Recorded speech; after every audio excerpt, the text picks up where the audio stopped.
as we started, we've gone from newspaper to the internet, right? So the scale automatically started to heighten because the way that you could apply before is you had to actually bring your application or your resume into a physical location or send it through the mail or fax it. Kinko's. Yes, yeah.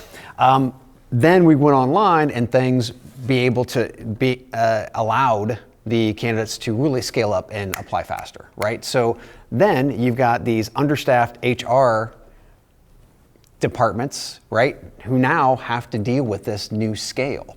Now we've got even more scale on top of that.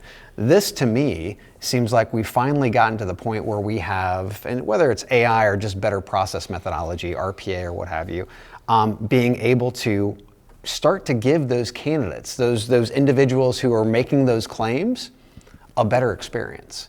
So are we seeing the good? I mean, because everybody wants to focus on the bad, the bias and so on and so forth, but there's really a great opportunity here to give individuals a much better experience through AI and some of these different technologies. What does the EEOC look at the end of the day? I mean, you really don't care what they're using. It's all about the outcomes, right? It's a free country. If a company wants to use AI in any part of HR, go ahead.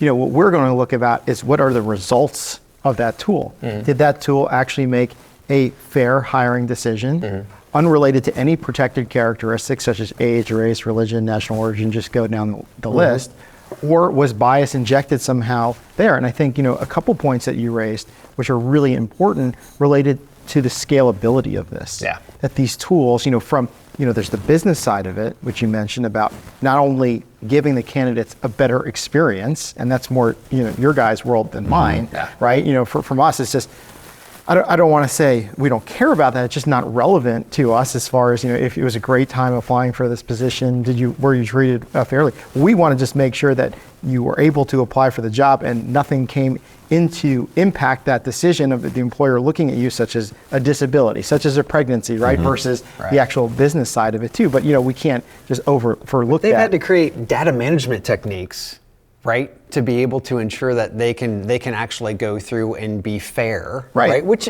and some of those data management techniques are just horrible and stupid. Now you have better process and better tech.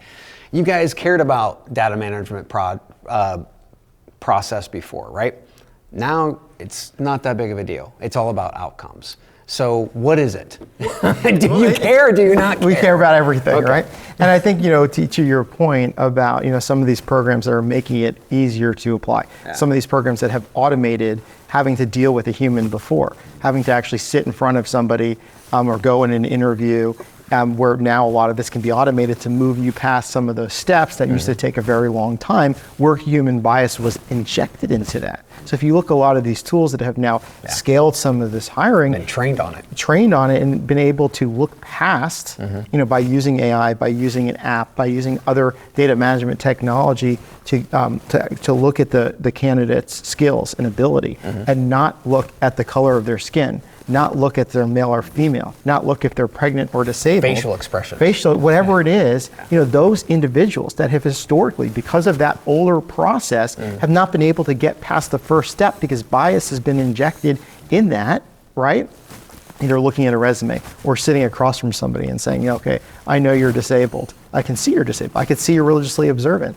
That's going to cost me. I'm going to have to give you an accommodation versus, you who are not going to come with that. But even though you have the same skills and qualifications, I'm going to put you forward because you're not going to cost me more money. Right. These tools, if they're designed properly and carefully used, it will allow all those individuals who will never even get past that first step to get in the actual part of the application process where you're now being judged on your ability to perform the job and nothing else. And think about how many millions and millions of applicants had been subject to that in the past. So, a lot of it, my point is, it does go into the experience, right? Yeah. To the experience, and not only for employers to have more efficient, economical ways to get the proper candidates, within their pool, but also for the candidates itself to not be discriminated against. And that's new, and that's a benefit, and that's something, we haven't had before, technology. Back to the EEOC.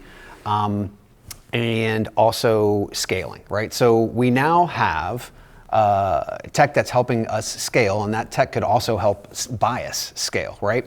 Which makes it easier for the EEOC to be able to identify, but also companies. They might not have known that they had the type of bias in their process because their sample size might have been way too low, right? Now you've got a sample size that's going to be huge. Now this helps them and it also helps you, but the question is, how do you guys know what the hell you're looking for in the first place? I mean, this is AI, and the government isn't generally the fastest, to learn and understand technology. Is it all whistleblower? Is it you guys actively looking? Is it a combination of the two? Well, I've been very, strong about this point in saying that we will never be able to regulate the technology at the EEOC until, caveat, of course, Congress gives us more funding, or the ability to hire people and investigators that are coders themselves. I won't hold my breath. And that have the ability to understand the technology. So I don't even want to call that a limitation of what we're dealing with. It's the reality.